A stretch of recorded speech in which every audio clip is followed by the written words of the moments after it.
everybody. Welcome to the New to the Game podcast. I'm Chris Olson, and this is Ben Schneider. Today, we're going to be talking about... What's up, buddy? Today, we're going to be talking about KPIs. If you've never heard that term before, a KPI is a key performance indicator, which is a data point that you want to track in your business. We're going to talk about the top 7 KPIs that we think are most important to track and why you should be tracking them. And then at the end, we're going to talk about how you can get a spreadsheet from us and some more information and some training on how to do this correctly. But if you don't know the main data points in your business, it makes it really hard to make decisions about what you should be doing. So, Ben, do you want to talk a little bit about why you track KPIs in your business and jump right into the data points that we're going to talk about today? Yeah, I'd love to. So, yeah, guys, KPIs, a key performance indicator. Those words say a lot. Key, it is something that is critical. It is important. Performance, it is a measurable of your performance. And an indicator, it indicates something. It has a story to tell behind it.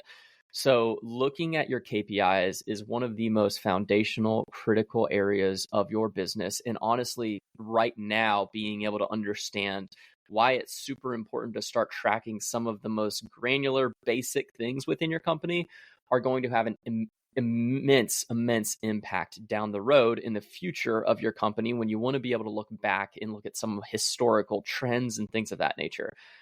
But yeah, so basically what we're going to cover is some of the high level data points that are just super helpful to track. And honestly, you might find yourself in a place where you're like tracking these numbers and they don't really make sense as to why you're tracking them. I think for the most of them, you'll understand pretty clearly after we explain them. But again, the goal here is for you to be able to measure your performance as a company. This is the way to essentially remove some of the emotion out of how you're doing as a company and being able to actually look at the math, the data-driven points that say, okay, this is how many sales that we made right now. This is how many appointments I've run. This is how good of a salesperson I can be. And again, KPIs, you can get super deep with these things. The goal is not for us to give you the absolute deep dive on this stuff. The goal is to give you a nice foundational level understanding of what KPIs are and how you can use them in your business right now, but also how by using them in your business and tracking them in your business right now is going to dramatically improve your ability to make decisions in the future as well. So Chris has brought up a few. We were talking a little bit about like what are the absolute most important KPIs a new business could review. And I figured that it would make sense, Chris, if you want to go ahead and just kind of throw out some of those. What we'll do is we'll go down the list, each one. We'll talk about each data point, and we'll basically give you a high level explanation of why you should start tracking these numbers today and what those numbers actually represent as you're tracking them. Yeah, absolutely, Ben. So I'm just going to read down the whole list. Some of these are going to sound familiar to you if you've ever had a business or started a business. Some of them you're going to hear as kind of buzzwords in the entrepreneurship space, but some of them you might not be so familiar with. So we're going to talk about each one kind of at a simple level. So we have number of leads. That's inbound leads into your business. We have number of appointments or like sales appointments. We have number of sales, meaning you actually sold something to your client. We have total sales dollars, meaning the amount of stuff that you sold. We have gross profit, net profit, and then your closing rate or closing percentage. So that's 7 of the top data points that if you don't already know what these are off the top of your head, you probably need to figure it out. So for the first one, Ben, you want to talk about number of leads? Yeah. So as Chris mentioned earlier, a lead, really what this represents is an inbound lead. This is a lead that reached out to you. It is a prospect. It is a potential client. It is your grandmother that wants you to fix her roof. Like it is whoever, but someone that has reached out to you and said, hey, I am interested in your service. Can you help me?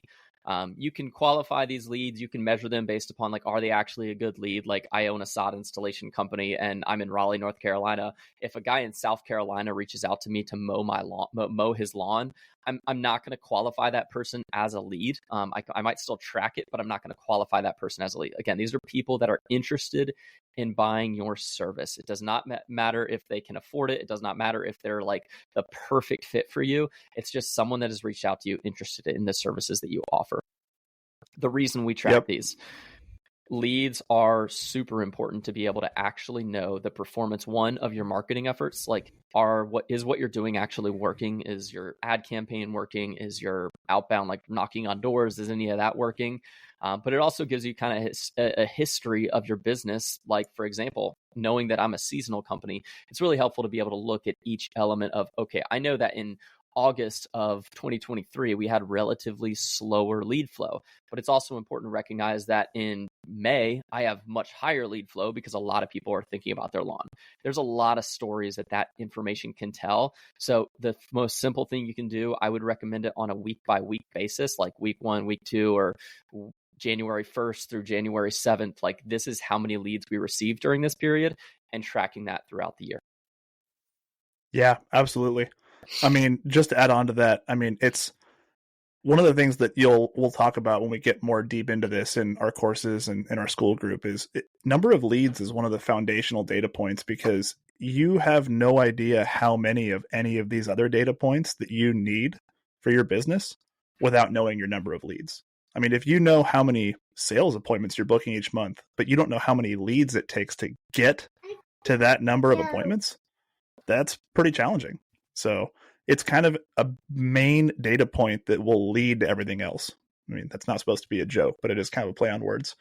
So, because if you have your number of leads, that helps you figure out the number of leads that you need for the number of appointments that you need for your number of sales to hit your revenue goals.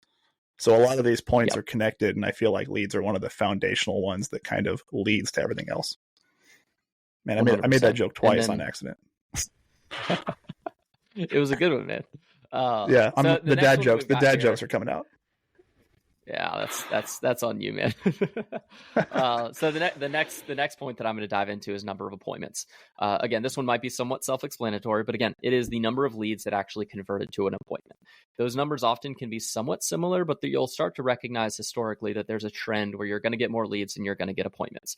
The number of appointments is actually how many people did you speak with, and I'm not just talking about phone calls. I'm talking about, in our world, it would be more often than not, it's going to be how many people did you actually visit on their property.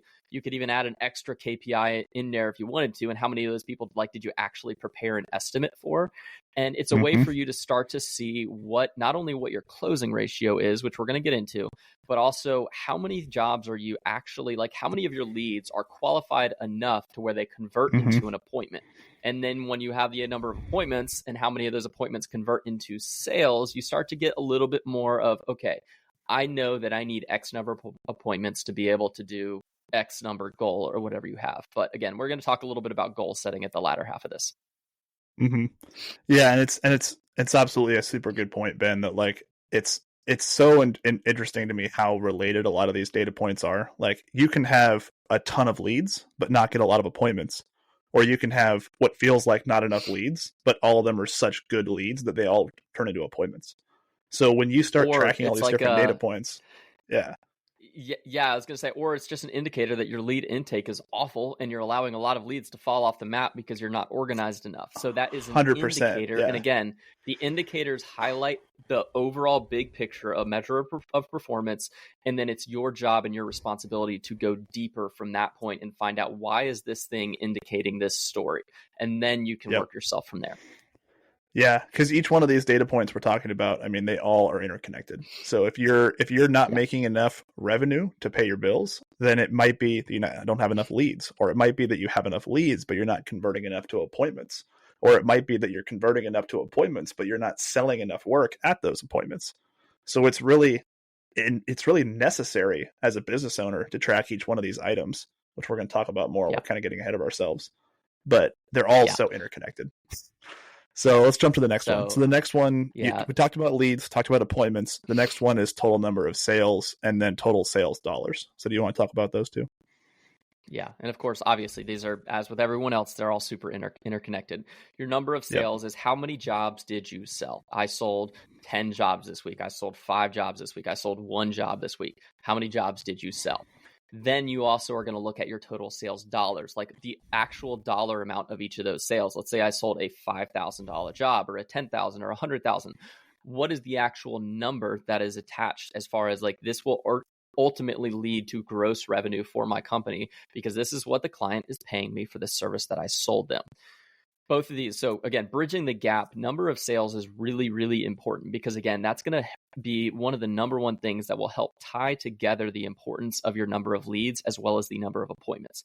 The total sales dollars isn't as much in there. That's more about a financial metric that's really helpful. It's going to allow you to indicate, okay, average job size. It's going to allow you to indicate, okay, what is our expected cash flow over a certain period, and that's there. You can learn a lot from just the total number of sales dollars.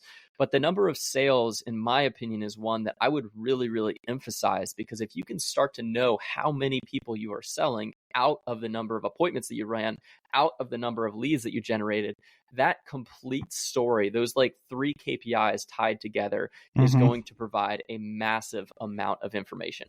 And I will say, one of the cool elements about having those each tied together is that when you have 3 KPIs, like just 3 KPIs that are all interconnected, what it's going to lead to is your ability to actually begin to have foundational data that will lead to you being able to have more KPIs down the road without having to track anything.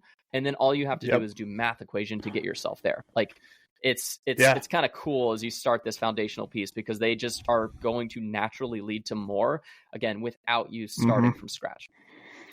Yeah, it's funny. I was actually just thinking about that, because we talked about these data points ahead of time before we hit record, and I realized that one of the last ones on our list is closing rate and closing percentage, and really, it's not really something you track as much as it's the result of an equation that you do by taking your number of leads, number of appointments, number of sales, and just doing divisions. So if you take your number of sales and your number of leads and your number of appointments, you can talk about your lead conversion to job to sale, and lead conversion to appointments, and appointment to sales. And you can have your closing ratio as either one of those. Really, what I would say is my closing ratio would be my number of appointments versus my number of sales, not necessarily my number of leads versus number of sales. You can go back and look at that if you want, but really, a lead is a certain amount, a qualified lead. But if you don't get an appointment from that lead, then they maybe weren't as qualified as you were hoping. So I would really look at how many appointments actually result in a sale, and that is your closing percentage. So if you go out to 5 appointments a week and you only close 2, then your closing ratio is 2 out of 5. Or if you go out to 100 appointments a month and you close 25 sales, you've got a 25% closing rate. And you can argue all day about what a quote-unquote good closing rate is in your industry.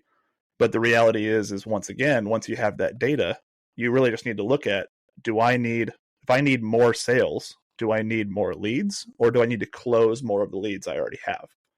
And that's what looking at all this data allows you to do. Yeah, it's helpful too, because as you're looking at this, like an example of just a pure baseline number, let's just say that you sold, your business started off in year 1, you sold $5,000, meaning your business is not very good. In year 2, you want to double that, meaning your business is still not very good, but we just want to double it. Let's say that's what you're after. What you're going to do is you're going to say, okay, I knew I had 10 leads last year, and I know that out of those 10 leads, 5 of those leads actually converted into appointments, meaning I went out there and I converted those leads to an appointment. And then I only sold 1 of those, and that one job was $5,000.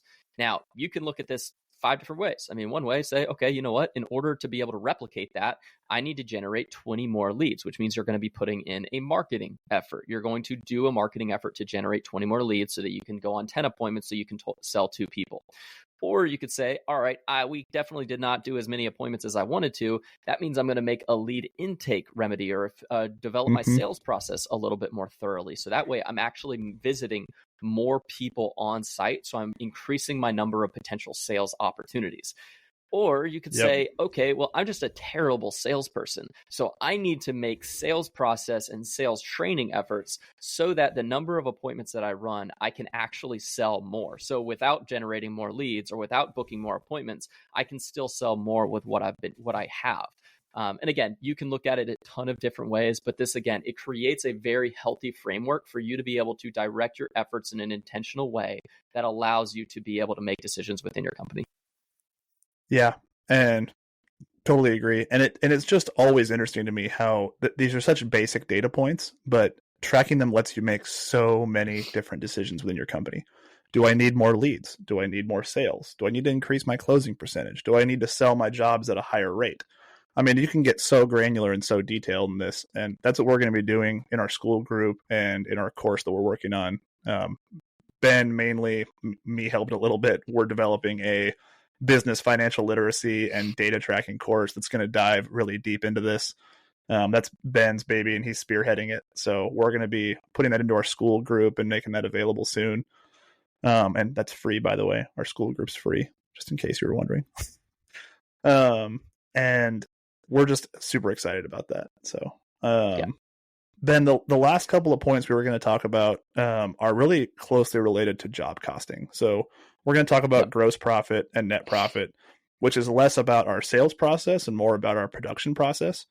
So do you just want to give like a high level short version of like what job costing is, if people aren't familiar with that term, and then why it's so important? And then we can talk about those last two KPIs. Job costing is the process of you looking at the total amount that you spent towards delivering a job. That's going to equate to cost of goods sold. So what is cost of goods sold? That is labor and material at the end of the day. You can get really granular with it, but I'm just going to keep it base level. Labor, material. How much did you pay your employees or yourself to go out there and actually deliver the service? And then how much in material did you spend, whether it be towards, like in Chris's industry, it would be spending on cleaning chemicals or something like that, or fuel might be a cost of goods sold for him. Whereas in my industry, it's okay, how many pallets of sod did we purchase? What do we spend towards those pallets? What did we spend on soil? And then what do we pay our subcontractors to do the labor of that project? That is going to give you the high level information of your gross profit. The gross profit is all of the money that is left over. If a client paid you $5,000 and you spent $2,500 to be able to deliver that project in both labor and material, then you have $2,500 left remaining in your bank account, assuming you never did an ounce of business for the rest of your life ever again. You have $2,500 in gross profit, or a 50% gross profit margin. But yeah, those are kind of two numbers there, but that's how you get to both. Yeah. And the last one's net profit. So you want to talk about why that $2,500 might not actually be what you pay yourself at the end of the week? But I made so much money, man. Where did it all go? Yeah. The question I've got a 50% gross profit, but how did I do $500,000 in business this year, Ben, at a 50% gross profit? But at the end of the year, I still only have $37 in my bank account. Well, at least you can pay your overdraft fees with that $37. So with your net profit is the net. The net is basically, picture a giant net that is catching everything at the end of the day. All the money that drips down the line through your business, through your profit and loss sheet from top to bottom. It is all of that money gradually getting, like, think about like those sifters that they use when they're finding gold. All of the bigger chunks, the labor, the material. Then you have your operational expenses. Those are going to be the things, or your overhead, as a lot of people like to call it. Those are going to be the things that you spend towards keeping your business functional. It could be, for some people, it could be like your truck payment. It could be your insurance costs. It could be just like the payroll if you have like any office staff, for example. But basically, it's a way to be able to calculate all of that.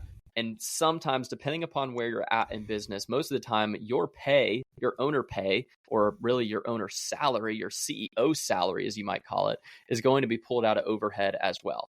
Net profit is the money that ideally is meant to be left in the bank account at the end of the day. If you did not touch your business again for the next 6 months, but you were still generating business, you were still doing the things, but again, you just had this number of dollars floating at the bottom, that's going to be your net profit. And then again, the net profit percentage or the net profit margin is going to be just a simple math equation to determine, do I have 10% of my total revenue, or 20% or 5% or negative 7%, like I found out at one point.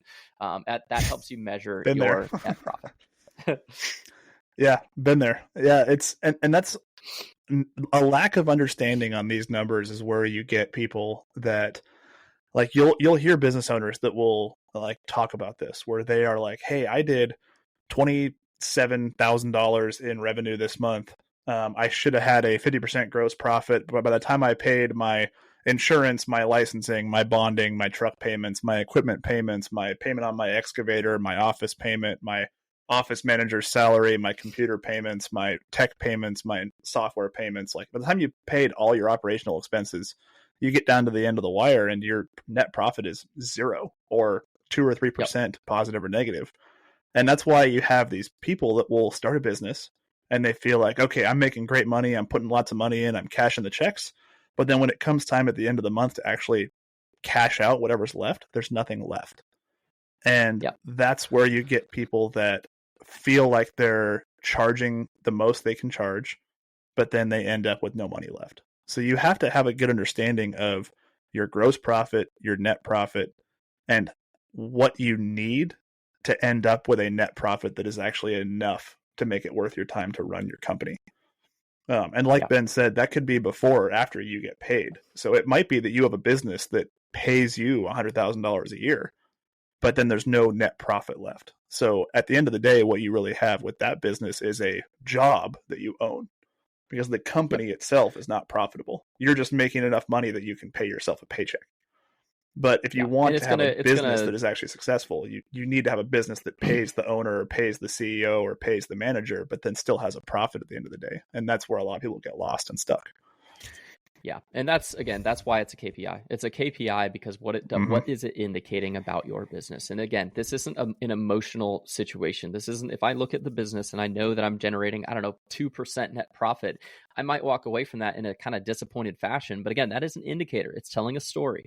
I might be spending too much on my operational costs within my business. Maybe I need to lay a person off. Maybe I need to minimize the spend in some certain area. Maybe I'm embellishing a little bit too much on my luxuries in the business or something like that. I just have spent too much in an area that I need to spend less in. But another area would just be that I increase my profitability on my projects. That could be a production problem or it could be a sales problem. But again, these numbers tell a story, and being able to determine what that story is and then how to be able to navigate that story is a huge part of why we track these KPIs in the first place. This is lesson really, and truly, like Chris, this is lesson 1. This is the first foundational lesson. This is just like you were tracking these KPIs. Lesson 2 is actually, once you have had somewhat of a history of tracking these KPIs, then we can dive into actually knowing what to do with them, actually knowing how to make data-driven decisions within the company. But then also, I mean, maybe lesson like 0 on this is the whole part that you mentioned. It's the course that I'm developing, which is going to be on financial literacy. It's being able to actually start to understand, 1, how to pull this information, but 2, knowing where to look for this information, knowing like what some of the terminology around this information means, knowing once you have all of this information, knowing, okay, how do I build a budget in a way that is makes sense based upon the size of my company as it is right now.